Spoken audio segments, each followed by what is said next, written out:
Game number one in a pretty... this is a pretty hype game. We had coming through already earlier playing against Team Russia. And Team Russia, everybody who watches the videos on YouTube from all the Heroes events, they know that Team Russia is super aggressive. They like to try some fancy stuff. And they've been murdered by coming through. Murdered. And now coming through is going up against Washed Up. And I actually think this is the first time that these two actually clash against each other. And I am insanely hyped for this because coming through played such a cool style with success on top of it that I just want to see how this is going to work out against Washed Up. And already you can tell that the red team definitely did their homework, banning out a good old Samuro against a Monkey, which is an important one at this point. So let's see.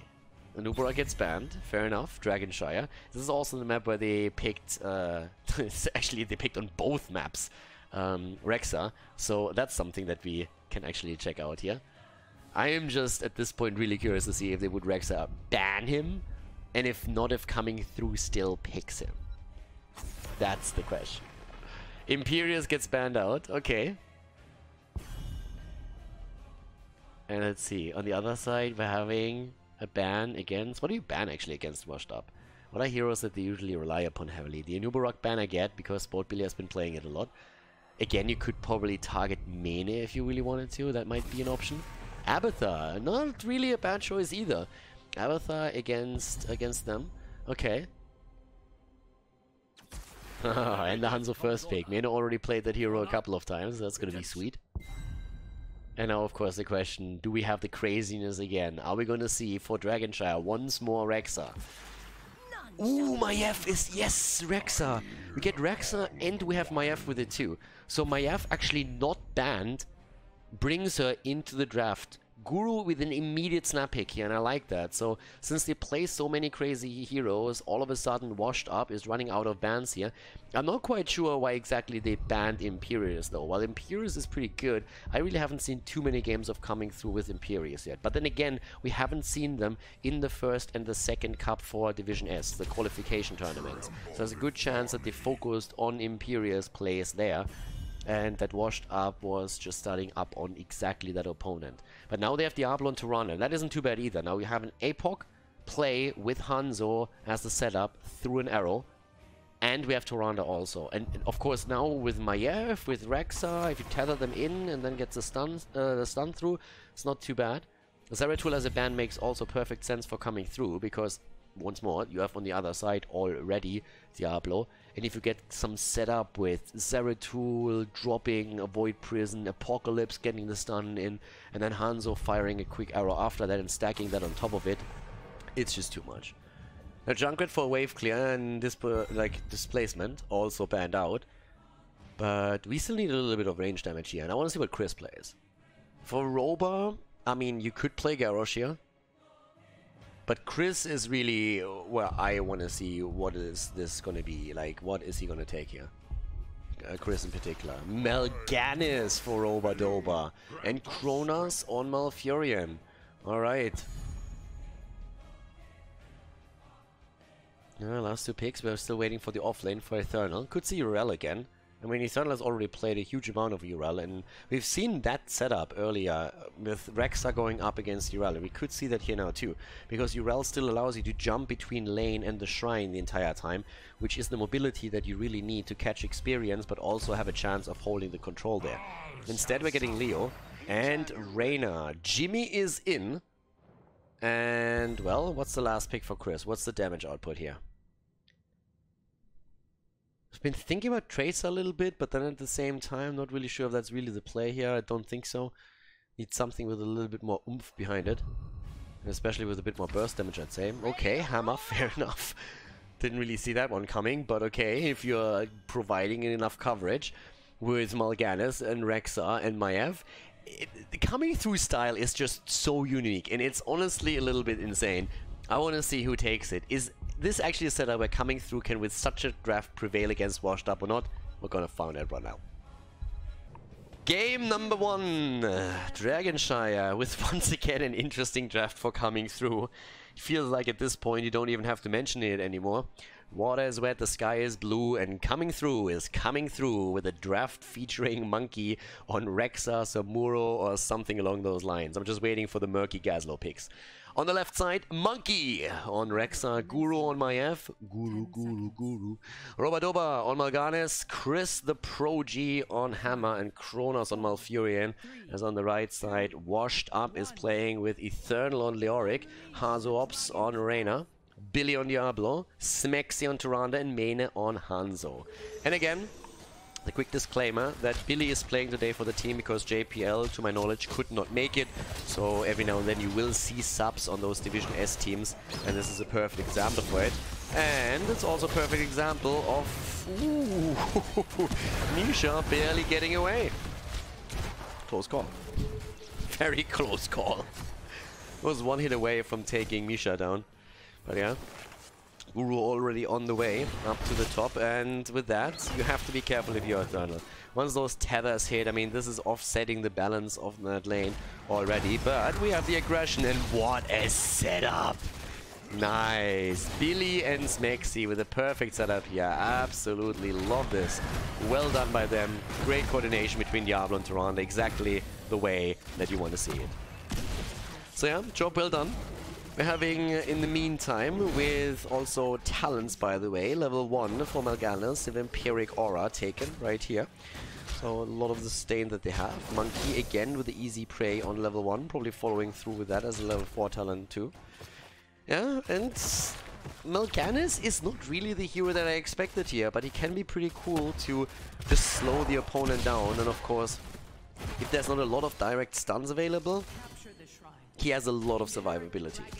But you have Diablo against you, you have Hanzo with the arrow on 10 against you, and also Tyrande. Mene himself, by the way, might be in a bit of trouble here, but... as I say it, they turn around and just completely hammer Maiev into the ground. So Maiev taken down, no chance for her. What looked like a potential kill against Hanzo backfired very quickly for coming through. Apparently Washed Up is the blockade that's needed to stop coming through with the pain train that they're usually trying to execute here. Level 4 talent, the Hunter-Gatherer, has now been taken. And in the meantime, we're also seeing Mal'Ganis with the Fueled by Torment. Chris the Pro-G, after we've seen Hazoops on Hammer in the last game, is now playing the Sergeant.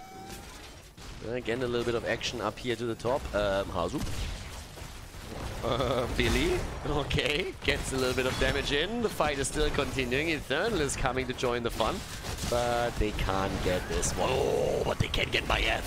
That's the second kill against Maiev, and yes, even though it's a trade, this is a trade that you're willing to take. And they're actually not stopping here. Looks like Billy wants to put some extra pressure onto Robadoba. But trading Leoric, especially in the early game against another hero, is always hashtag worth it. Just simply because you get some trade value, you have the hero back onto the lane so much earlier. And now we're seeing Rexa getting annihilated, and that means that the bear is dead as well. 3 kills against 1 already. And yep, coming through. It's a bit of a harder time in this series than they did against Team Russia earlier today.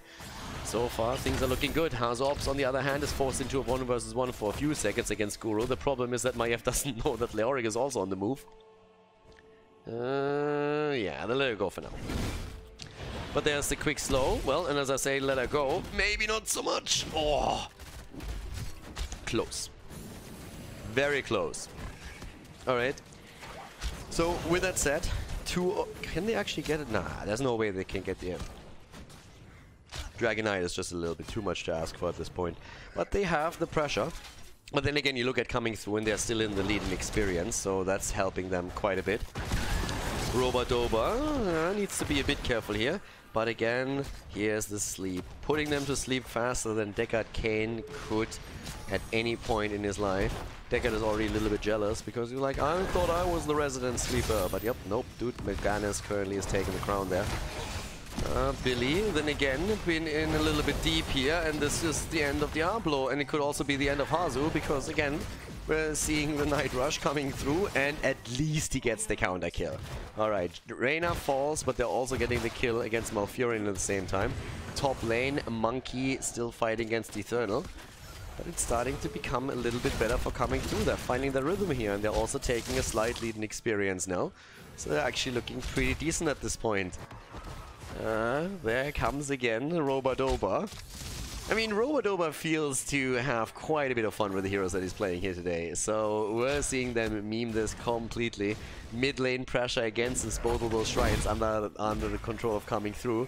They're trying to move into the middle. Top lane has been abandoned, which means that those minions are going to get lost soon if Leo doesn't make the rotation quick enough. The fight at the bot lane, on the other hand, is the big one. The tether against Hazu, and the end. Reyna is dead, and with Jimmy down, you are already in a world of pain right here. Things are actually starting to look pretty dicey for Washed Up. They started strong in the first few minutes of the game, but now coming through is just absolutely wrecking with that combo. They're always setting up the kills with Robadoba and the Night Rush. But then they move in and deliver with not only Maiev, but also with the entire setup through lockdown, with Kronos, for example, getting the damage in through Chris. And they're still pressuring with Rexa top lane or with Hammer at the bottom of the map. And this is really starting to get pretty difficult for Washed Up to handle. Now, then again, granted, the level 10 abilities to give them a chance to turn this around, but they have to let the first Dragon Knight of the game go, and that one is taken by Maiev in the middle of the map, and that of course gives them now more pressure against the structures in the mid lane. They have massive pressure at the top lane too, where especially Leo has some trouble, and down to the bottom of the map, Chris is sieging up with a hammer. This is actually starting to get really interesting, because coming through is just working.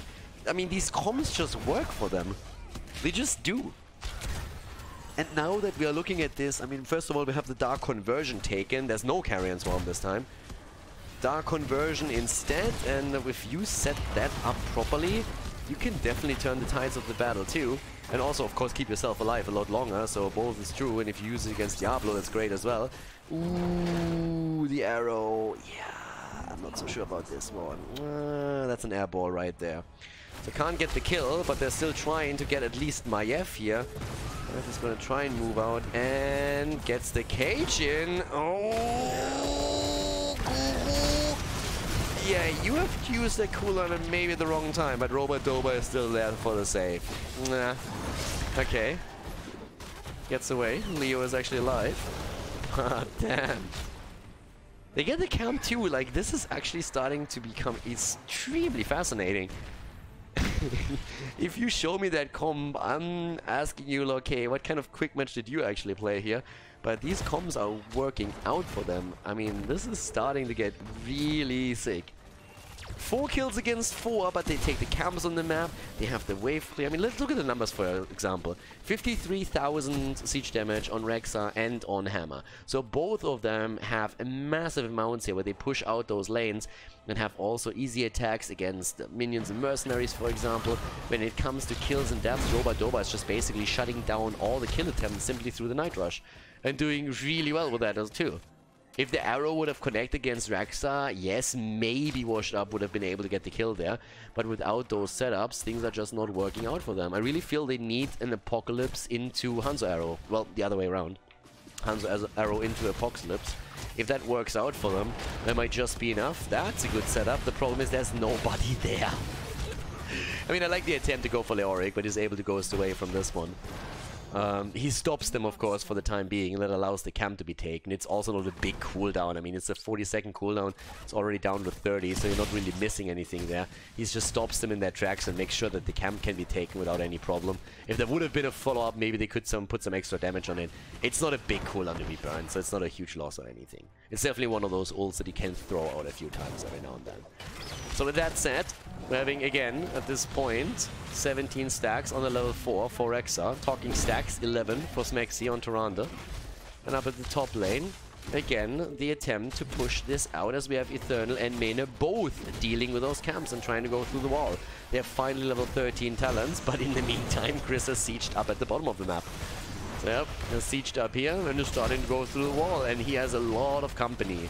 That spell aura alone is already the real deal. Guru is anchoring the side and will be pushed away from this one. And the camp is already moving on to the keep itself. And Diablo is completely isolated. Here's the arrow, which gets dodged. Yeah, didn't hit anything, not even back here. Just checking, you know, you can't never be 100% certain. There could be a hero that is just like moving in that backside, something like that. Leo is down, and we have 5 kills against 4. Another Dragon Knight. Nice jump by Mena there. But this is actually starting to become a little bit sick. Coming through is just unstoppable. Coming through is just literally unstoppable here, it seems. I don't know if it's the team name or just that there's nothing HTC-like on the line, but these guys are all of a sudden massively stepping it up. And we're having another fort in the mid lane destroyed. We're seeing them already working on the keep at the bot lane. They're going in with the Dragon Knight. This is just getting a little bit bonkers, to be honest with you. I mean, what am I watching here? I'm currently looking at Washed Up in the first game being played to the wall, more or less. They are far behind at this point. Chris just simply moves out, and here comes again the Resident Sleeper in command. The Resident Sleeper in chief. Trying to make sure that no one is going in, and I think is number 3. Nope. Also nothing in the back line. They're making the play for Hanzo, and Hanzo is completely isolated and goes down. Robadoba, on the other hand, survives just because he can. I mean, for some reason, there's nothing that he can do with this. And the boys in the wheelchair are still moving through the bot lane. They have nearly level 16, guys. And they're working on the siege shines now, too. Smexy is completing his quest. As long as Chris survives, they're going to be fine. And yes, there's the attempt by Sport Billy. The problem is that Chris was already using the siege tactics. And now they're getting another set of kills in if they're lucky. You know, they go for Sport Billy. There's a couple of stuns. Billy! Oh, that was a good call. Actually keeps himself alive here. Hazo Ops is still doing some work. At least Misha goes down. We're having Mene back to business. It's another 10 seconds on an arrow. 4th time's the charm. This is nuts, honestly. I mean, if I would have asked you, who do you think wins this game? And I listed the players that you see on the teams. Would you have for 1 second really said, okay, this is going to be an easy win for coming through? There's no way. Not with Mene, Smexy, Billy, Eternal, everyone on the side. And again, some of the players that we're seeing for coming through weren't even HGC players, but at this point, they're just making this work. They're just making this work, and they make it look good. And they have now a 2-level lead nearly. They have level 16 talents, and it's impressive. It's really impressive to see them perform this well. And of course, now Chris moving through the bot lane. They have also catapults there. They're trying to get that keep. And to be fair, they have to also try to get the keep because they need to try and capitalize on the advantage that they have. There's Siege Giants moving in right now. Mene is sitting there again. This time also getting the completion. But the keep is still being defended. I actually really like how Watched Up is playing this. They're still holding on to the keep. Uh-oh. Billy. Oh, that's the kill. But Hammer is down too. Hammer is dead. Got hammered here. The mace to the face. And of course now with Diablo dead as well, he at least comes back because of his stacks. That's the kill against Malfurion. And all of a sudden, Washed Up is back to business. There's another stun, another kill, and they might even get another one against Robadoba. At this point, yeah, Robadoba is going to fall too. Robadoba goes down. He gets the Dark Conversion through, but he can't do anything for that. And this is it. Washed Up all of a sudden says like, nope, that ain't happening. We are not just going to roll over and watch you coming through here. We are going to stop this. We are the wall in your pathway. You shall not pass. You're not coming through. So instead we're having them trying to go for their first objective. It's actually Dragon Knight number 3 in the game. And we're also seeing them taking more camps on the map itself. Dibbles already sitting in the middle. And there's the Dragon Knight. And all of a sudden we have a lot of momentum here for Washed Up. Granted, they have lost 2 forts. No doubt about that. But now they're moving through the bot lane. We're 14 minutes in. And they are looking pretty sweet here. And this is now the question, how is coming through reacting to this? Because so far everything that they were trying to do worked out. The entire setup has actually worked really well, but now they have to face a very different situation where all of a sudden they are on the defensive. They are on the receiving end of all of this. Misha gets kicked. Dragon with Giant Axe kicks Bear. Yeah, 1 fort down. They're going to get another one. And again, it comes down to Washed Up holding on to that keep despite the talent disadvantage that they had. Now they're moving through the middle of the map and see if they can get more. And level 20 talents would also give you us Buried Alive. Keep that in mind too. So once again, here comes the gate in the middle, nearly burned down. They're trying to go for Misha. Misha survives, barely, but does. And here's the Dragon Knight exploding. They go for the arrow. Oh, this one hits hard, and the Apocalypse connects too. But Roba-Doba is still there, and there was no follow-up damage. Mena jumps out and retreats for the time being. Leo is still sitting at the side here, and actually Leo's gonna fall. Coming through isn't done with this. Coming through is not done with this at all. Mena still fires away, tries to get some damage in. Sport Billy sitting there, but the camp is taken, and this is now going to be attempt number 3 for coming through to get the bottom keep. And they have still a leading experience. They're still half a level ahead. Half a level lead for them. There they go, and this is looking bad. Billy, whoa, darts away the shadow charge. But again, coming through just can't burn through this. They have a problem delivering the final few blows against the keep, and they just can't take it down. Eternal once more ghosting away. Misha is down, but he misses the Entomb. He tried to go for the long distance Entomb, but he couldn't get it here. In the meantime, of course, we still have some Siege Giants working on the keep. Harzorps deals with it, and the keep is still there. But it's more so the experienced leaders starting to become a concern here for the team in red. Since that 20 is going to be a massive issue. But still, the keep is still there. The keep still has not fallen, and that's actually hugely important. And if you think about it, I mean, Washed Up is not that far behind. And in terms of kills, they are dead even. It's 8 kills against 8. And Billy is at 83 souls now, 84, so he's actually getting very, very close to completing his baseline quest again and getting the revive. Just the hit point pool alone is already working for him. But this is still a situation where either team could win it. And the Shrine activates in 4. There's a little bit more time for them to make something happen here. A couple of heroes at the bot lane. Ooh, yeah, Monkey needs to be careful. Monkey see, monkey do, and he is careful. Well, Shadow Strike Orb. Vanquish the weak. Already taken. And with that, also, Frenzy of Khaldor. I mean, you get a little bit more control in the fight, but now we have Buried Alive. And this is such a game changer. Buried Alive is such an insane game changer, but they're going to get the keep. The keep is gone, but this is a fight that they want to fight, and this is a 5 versus 4. Guys, this is a horrible position for coming through. Malf is dead before anything happens here, and now we're seeing them going. Guru is in trouble. Short distance arrow. Hanzo jumps in, wants the kill, doesn't get it. Doesn't get it for now. Chris is already moving into the middle. I can't believe they didn't kill more than one. They only killed one so far. This entire setup where they moved in from the side and they only killed Malfurion. Now, granted, that's better than no kill at all, but I really thought when they rotated in with 5 against 4 that they would be able to drop 2-3 heroes here, and it was far from that. So now we have catapults. Well, not catapults, but Siege Giants over here. Can they get a Dragon Knight, though? I honestly don't think they can. Gotta be honest here, I don't think they can get that one. But down at the bottom of the map, if they can't get a kill, that would be enough. They go for Roba. There's a stun attempt. Doesn't quite work out, but look at the damage from Hazo. Jesus Christ. There is no kill like overkill. Absolutely wrecking Mal'Ganis. A staggered death. And in the meantime, yep, one catapult is in. This is, of course, eventually going to take damage, especially with even with those minion waves.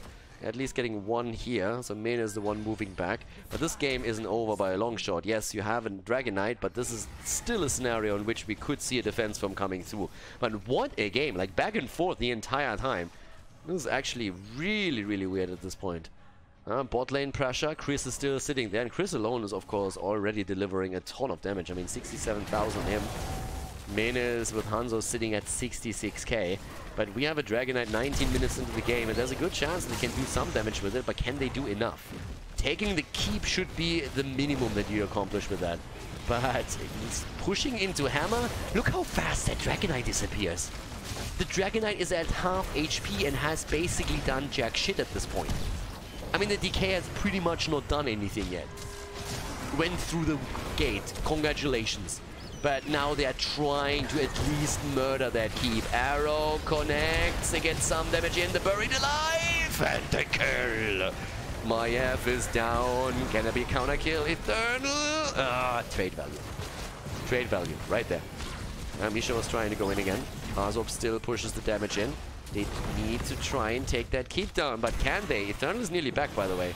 Eternal is nearly back and connects another drain. Austin's renewal makes it possible. Keep for keep. We are even. We are absolutely even in this game now. The poke at the bot lane. Leo is gonna be back. 5 versus 4. Does he have... He has Buried Alive in 10 seconds. Guys, 10 seconds until Buried Alive. 10 seconds. 5 at this point. If he lands that and they get the kill, they might be able to core. Coming through needs to know that. They need to know that. You get a Buried Alive. Oh, close. So close. I mean, but that's the risks that you have to take, right? And as long as you move away from this now, you haven't lost anything. You tried. If you connected, you might be able to end. But it's back in 30 seconds. And since there was still a 4 versus 5 and they needed to for Maiev, there was no real reason there. But this, on the other hand, this is not a fight that you don't want to fight when you don't have Buried Alive. Hellgate used by Billy. Oh, the bear barely gets stunned. Yeah, they need to get away from this one right now. They need to move away from this quickly. And Billy in particular has to be careful. Okay, trying to demount everything. Ooh, the cage! And that's Billy down. Arrow comes through, but that doesn't save anybody anymore. Hanzo hits, but that is that. Boom. At least they get Misha. Hashtag worth it. Yeah, Misha down. But as it stands, we look at the damage real quickly. What else do we have there? Once again, 98,000 right there. Pretty sick damage actually from Mena. Oh, Robotova might not get silenced, but he still dies.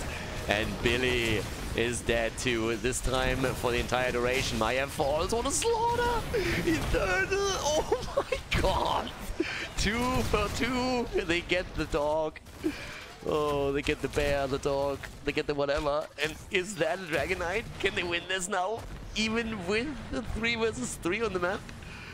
I mean, again, Leoric is going to be the first one to come back. He's going to be the first one to come back right away. And Hazu will have the top lane. Or will he? Monkey is still there. Can Hazu claim that? No, Misha is there. Misha is there, and Hazu tries to control the space, but he can't. He gets sick damage out. Might even be able to take me. He actually does it. And at the bot lane in the meantime, we have a little bit more damage against this setup. There's the arrow. Oh, the tomb! Ooh, Buried Alive doesn't connect, but it blocks him, and that's all that you need to do here. That's the end of Chris, and that should actually be game. Hazu was actually rotating too. So now he's trying to go in again against Misha. There's the bear. Hazu creates some space. Ooh. Thankfully for him. Well, there's the stun. Hazu. The penetrating round keeps him alive. This, on the other hand, is a problem because the rest of the team is now moving in as well. We see everything that's happening there. Try to get this one. Diablo's still in the middle, by the way. If that shrine is taken, and it is, yep, that's it. That's a Dragonite. No, no, no, no, no, no, no. What are you doing? Take it. Oh, what? They could have just ended, but they at least get Maiev. And here come, oh my god, the Apork. They're gonna kill all of them. Apork, and they just fire away. Look at Hazu going wild here. Got the first kill. They go for Mal'Ganis. They take Rexa down. Oh, and they're gonna get Robotova as well. Yep, that's the stun. Great job by Smexy. Now they can get the Dragonite and take it. To be fair, Diablo could have just simply channeled it and walked bot lane. That would have worked too. But right now, if you are 24 minutes into the game, you can't stop this. You just can't stop that. At this point, it's just way too much. What a fantastic game from Washed Up here. Being so far behind in the mid game and then still being able to turn this around, that's actually quite commendable. So we have Washed Up going into this with them nearly losing game number 1 and then going for a turnaround. And of course, if you have still this many heroes out, nice dodge by the way. Chris gets punted away as all attempts to take him down were unsuccessful, at least kicking him out of the frame. But that is game as Washed Up takes the lead in the best of 3 series here. Job well done.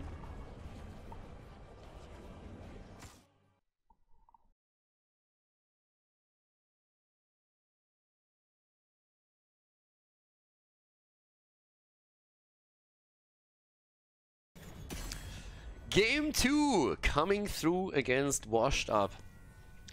We had this a few times right now that I actually went into a series, expected something, and the complete opposite happened. I thought that Washed Up would actually start to dominate the early game and then maybe snowball it a bit.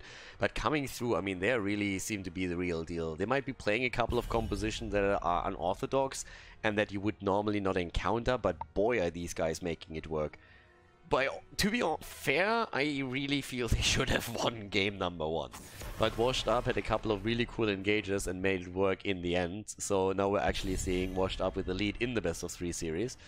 And if they win Infernal Shrines, then coming through would drop to the lower bracket. And of course we're continuing tomorrow with that. But again, the ban against Billy with the Nuburak. I feel even with Infernal Shrines, they're still thinking about that Samuro ban. You're going up against Monkey, and you're just sitting in that situation where you're like, well, we kind of want to ban normal heroes. That Maiev was really annoying to go up against. But don't we have to ban out at least Samuro? And they do. For me, the question is just what's going to be the next ban? Are they going to ban Rexa and just target Monkey with their bans? Or are they starting to ban Maiev after that and just deal with Misha again if they really have to? I'm just waiting for the moment when coming through decides that it's time to reveal that Monkey plays a lot of Murky and Rexa for them in scrims as well. As far as teams are still scrimming, I don't assume that's really the case anymore, since of course HGC was let down. There is no real reason to invest that much time into playing on that high level, since you can't make a proper living out of it anymore. But a lot of these players are now regular streamers, or just play for fun and obviously for the prize money that you can gain in the Nut Cup here in Division S or in other tournaments, like Meta Madness. Well, with that said, and again, if you haven't really heard about it, Meta Madness is going to come back on the 23rd and 24th of March. So mark those days in your calendar. If you want to watch that live, you can check it out on twitch.tv/Khaldor. Both of the days we're going to start at 2 PM. And it's going to be 4 best-of-5s each. And the big deal with Meta Madness is that heroes that are banned for a map are banned for the entire series, which of course eventually forces the teams to really just think about, okay, what else can we play, and for them to explore new heroes. It's going to be a lot of fun, so if you want to watch that live, make sure that you check that out. Again, the 23rd and the 24th of March at 2 PM on the Twitch channel. It's also linked in the description. But for this tournament here, either way, having now Maiev banned, so they're saying like, hey, if you want to play that Rexa again, by all means do, but we are not gonna give you Maiev because that was a little bit too much here. Jaina and Diablo immediately picked from Mene and Billy here for Infernal Shrine, so a lot of wave clear, also the opportunity to get the double stuns in with Diablo. We're having Imperius and Tyrande plus Hanzo. Now we've seen from Team Russia already the Imperious Delivery Boy play, where you go into Wrath on level 10 and just simply deliver the target straight into a Tyrande stun. I love that we have Probius being banned here. I absolutely love that. We've seen that the last time actually at the Nations Cup, where we saw Irina from the UK team play the hero a lot and really well too. There was actually 2 players, I think, at the tournament that played Probius quite a bit. And with good results as well, because eventually teams needed to ban Probius out. But now we have, with Zeratul banned, no Void Prison setup for all of this. But it's still a question of, okay, how exactly is this working out right now for Washed Up? Ana and Urel. Thurl likes this Urel, and for good reason. So now on Infernal Shrines, we're having Ana for Mene too. Of course, like with the ult, that's going to be great. But what's going to be the final setup here? Monkey still doesn't have a hero. Monkey doesn't have a hero, and we're waiting for Chris to have one too. And of course with Monkey you would kinda expect a bit of an offlaner right now. Robadoba is on Imperius after all, but another melee hero is kinda required. So we have... okay. Rexa and Junkrat. So I feel at this point we shouldn't really be surprised anymore that we continuously get Rexa from them. Junkrat for Chris is pretty dope. But what's the last pick here for Hazo? Normally we see the auto attackers from him, or we've seen a lot of those. We have seen actually Reyna played now several times by him, and Hammer's banned out, which he played in one of the previous sets on Battlefield of Eternity, but not so in this one.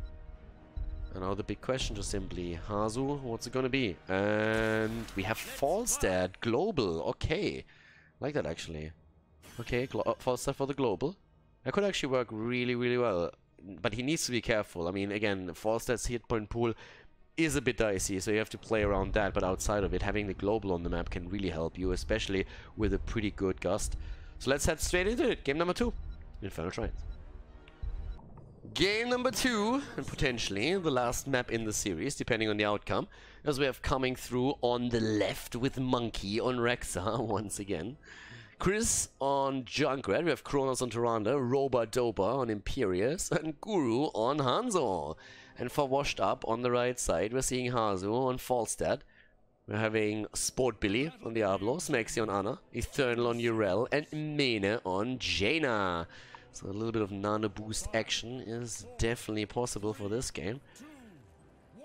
Combo is pretty much what you would expect. Now, keep in mind that we actually could see Hazu going into stacking on level 1, not Marksman, but instead going straight against the stacking versus Monkey. Because if you have actually Misha against you, you have a much easier time getting a stack process in.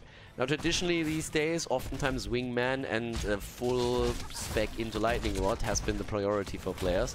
But there is an argument to be made that in this case you could shift it around a little bit. He goes into the auto attack. Seasoned Marksman it is for Hazu. So gonna try and get those auto attacks in there later. Double globe here in the mid lane. That's all really nice for them. Up to the top we're having Monkey against Eternal. Not really the most relaxed lane for Eternal, but again it's gonna make that work. We're currently half down to the bottom of the map. Ooh, Billy! Oh, goes down. Well, nicely done. Nicely done. Alright, with Billy already dead, this is a quick early game kill that we have again for Washed Up. Coming through, and now Hazu finds himself in trouble. And, Mene, that is, this time. And he's probably gonna try and get maybe that fountain. There is no way he's gonna get out of this. But he's actually going to make them commit a lot of resources. Look at this, they're committing 3 heroes to the kill. I am honestly not sure if that's really worth it. 3 heroes are currently dealing with this, and up at the top lane, they're even pushing that out because Misha has died in the meantime.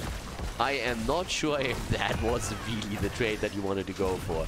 But yeah, with that, Mene dying at the bot lane, Monkey at the top was taken out. Now we're having at least those two moving straight in. But that is an interesting start into the game. 2 kills against 1, a little bit of a leading experience for coming through after all. And now, of course, level 4 talents are in play, but another attack in the middle as Roba-Doba is actually completely put out of position. That's the spray even. Hearts, baby. Okay, yep, that evens out the kill score. And that was a really good engage by Sport Billy again, so he might have had some trouble in the early game when he died there, but now he's starting to make the plays. And of course the big stuff is really going to happen around level 10 when we see nano boosted Jaina, for example. Mene is currently dealing with that while Hazops is still holding the top lane. And the global aspect from having Falstad in the setup are still pretty powerful. It's also interesting to me that we're actually having the adjustment on level 1 with the Impaling Light now taken. The cooldown reduction is actually really nice. It's pretty insane. But these days we've actually seen more and more speccing into the trade instead. But let's see how Roba-Doba fares with that. Now first of all, of course, he has to get those stacks out, but a lot of that will happen around the objective itself. This is really what you're looking at the most, trying to make it through that. I think that's the auto attacks. Needs to be very careful. Misha is a pest to deal with here. But they have a camp and they're escorting that camp in, so Rexa has to stay. Can't really move away from this one. Hazops, on the other hand, needs to barrel roll this, and yep, rather sooner than later. Can always fly in once that he heals up, but at the bottom of the map we're already seeing the action starting, and coming through has 16-20 stacks and is therefore taking the lead and can still fire with Chris from the outside with Junkrat and get more hits in, and that's exactly what they're doing here. Now Urel comes in and they try to make the play for Guru and they just don't connect. But talking about connecting, Roba-Doba instead gets the connect here with the Impale. They can't get the kill yet, but now Misha is coming in from the top too. Oh, Hazu, quick barrel roll, but things are starting to look a bit dicey for them. Yeah, this is going to be the first one. Arcane Punisher as well, in the hands of coming through. Well, the early game, again, Not quite as strong for washed up as they might probably have hoped for. But then again, the level 10 setups can be super powerful here too, depending on the situation. Good disengage with Hazops and his ult on Falstad. Then on top of that, of course, you have still the nano boost, but they're giving all of this up here. They're giving the bottom fort up, and damn son, coming through is really coming through. Objective number 1, and they move through that bot lane. That is actually a little bit insane. Okay. That is weird, to be honest. They felt they had no chance of defending this and gave that up completely. And now with the first one, we're already pushing against the wall of the keep. Like, what the hell? Eternal comes in and wants to force the fight. It would be a 4 versus 5. Yeah, but even that doesn't really work out for them. Rek'Sai is still at the top lane, but even that battle doesn't work out. This is actually starting to get a little bit weird from their part. They're trying to go for some fights, they're not really getting anything, and they're already falling behind in experience pretty significantly. I mean, now you're looking at an entire level disadvantage. That means earlier level 10 for their opponent. Coming through might try and make a play around that. If they can't, then we're gonna have 10 versus 10. Probably in time. But yeah. Things are actually starting to be a little bit worrisome for washed up here. And I think a lot of this can be mitigated by their level 10s, but they need to get there first. And that is already a problem in and by itself. Now Eternal is going to get some extra value at the top side, because for some reason we see coming through actually committing everything they have down to the bottom of the map. So Eternal might even be able to just push Monkey back for just a little bit. But yeah, that's experience denied right there. There's a lot of minions that he couldn't get with this. Jaina is currently dealing with the camp down here. Has to be very careful, of course, that Roba isn't getting close enough for a quick lunge and impale. Urel still hoping to deliver a kill eventually, but now level 10 abilities are in, and that's Wrath. Wrath taken on level 10, and that means Wrath into Tyrandistan. That's exactly the setup that we've been mentioning from the get-go. The Russian team has shown that quite a lot. But level 10 is also nearly ready for washed up. And that could be, that kind of has to be where the magic happens. Ring of Frost, Mena's favorite, and on top of that, of course, the Mighty Gust. We're also seeing Apocalypse and the Nano Boost. If all of that comes together in a big fight, they can get the kills, but it could be getting very dangerous here. It's just a lot of wave clear that we have for coming through. Billy is actually trying to control the space a little bit as the team goes for the camp. Everybody was about to move in for that, but you have also Falsa with the Mighty Gust that could always deliver here. So they get the camp. But still, it's tricky. And I mean, one of the big advantages that you see here is really Tyrande. We've been talking about her a lot in the past, and normally it's all the Hunter's Mark and the stuns that you're really talking about. But then again, you look at it once more, and the one thing that really comes to mind is that you have continuous vision, thanks to those owls, that you can send cross-map, and you will know where your opponent is positioned, how they're moving on the map, if you just pay the attention there. Again, Misha zoning that out nicely, but missing the stun here. And now there's the Shrine. Still a level behind. Well, half a level behind. But can Mena get the kill? Can the Nano Boost come through? Can Mena get the kill? Because if they get those damage points in against Hanzo, against Junkrat, against Tyrande, that's pretty much a guaranteed one right there. But you have Misha, you have Imperius, and you have Rexa at that front, and that makes things difficult. Urel already in a bit of pressure here. Hazops, of course, trying to use the global at the bot lane to get a bit more XP for them and also push this out. They also have, of course, to deal with the catapult. And Hazo wants a few more stacks, and he's currently sitting at 24. Drops the catapult. That's important. It's going to relieve the pressure on the bottom of the map for a long, long time. Since with only the 4 down, catapults are only spawning every 3rd wave. And Falstad is starting to move in, but that's the setup. And here comes the immediate follow-up! Apocalypse, and Roba goes down. And Mena murders the backline. Mena goes in, he might actually still fall. No, Smexy keeps him in play, but they get 3 kills. First they're locking down Roba on Imperius, and then Mena moves into the backline with a Ring of Frost and absolutely murders them. Now Guro goes down. Yes, he gets the counter kill against Diablo, but that doesn't really matter too much for him because he had the stacks together, is going to come back into it. And all of a sudden, 6 kills against 3. Washed up is looking powerful again. Damn, son. That was actually really, really well coordinated. I was the entire time waiting for Mene to even drop the Ring of Frost onto Imperius and try and secure the kill there. But instead he moved into the backline and just destroyed those squishies.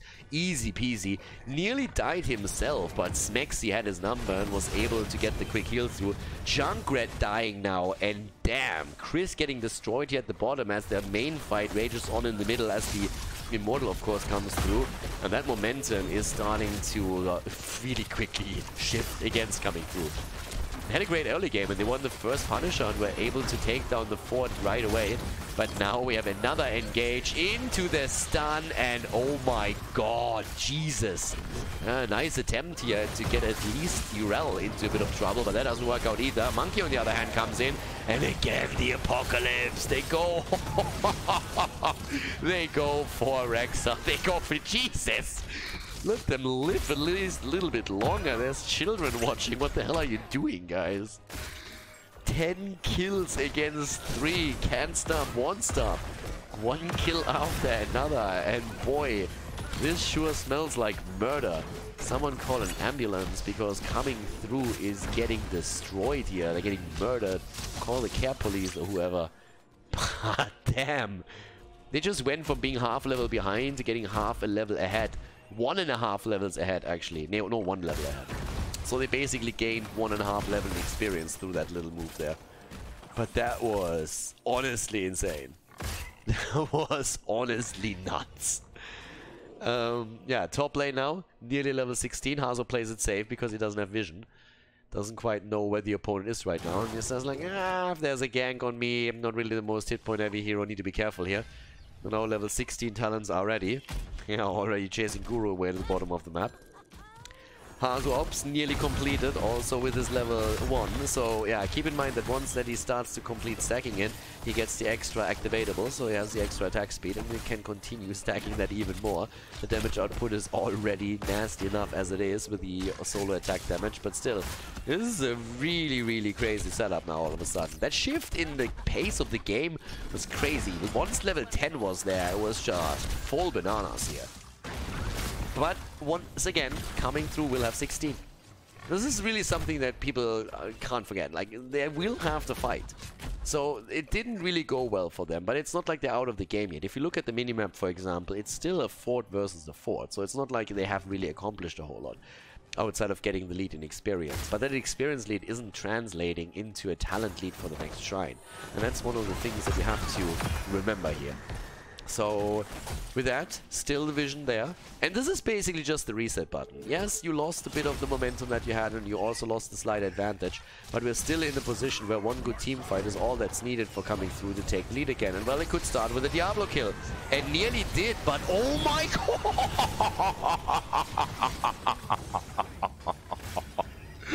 Holy shit!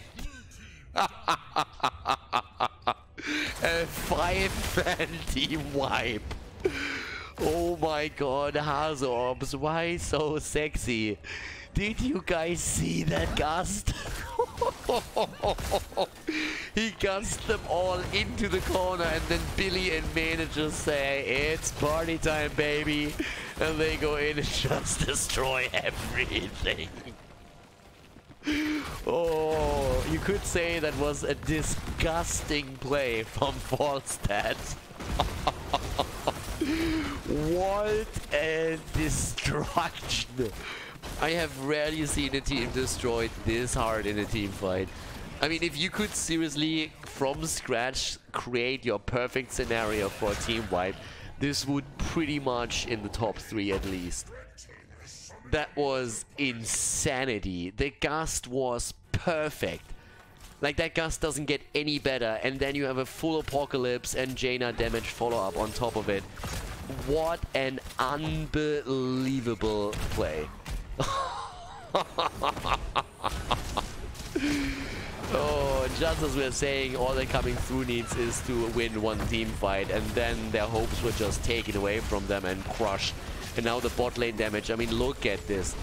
Nearly level 20. They can't get the keep yet, but this is nearly level 20. And Jesus, okay, Wrath of Angeris. Yeah, they get at least this one. Punisher jumps in again. Here's the Apocalypse. Misha, Ring of Frost. Ooh, and the kill against Imperius. Yeah, Misha's dead too. There's the kill against Rexar. Damn. Level 20 on the board and washed up. They just don't show any mercy here, do they? They go for Guru, they slow him down, and that's the end of him as well. That is actually insane. This is honestly insane. Billy needs to be careful, but well, there's another minion wave coming in, so they're fine. If Kronos dies too, that might even be the end of it. Yeah, the flight. Hazu with a short distance flight as they're trying to go for the core here. With only 2 heroes alive, they can definitely make that attempt. And they're trying right now. Chris, of course, is attempting to stop it in the jungle and is just murdering with those nades. But it's just simply not enough. I mean, that setup is just absolutely brutal. Get wrecked, kids. Great play by Washed Up. What a fantastic series by them. And they take it with the 2 victory. GG. And well played.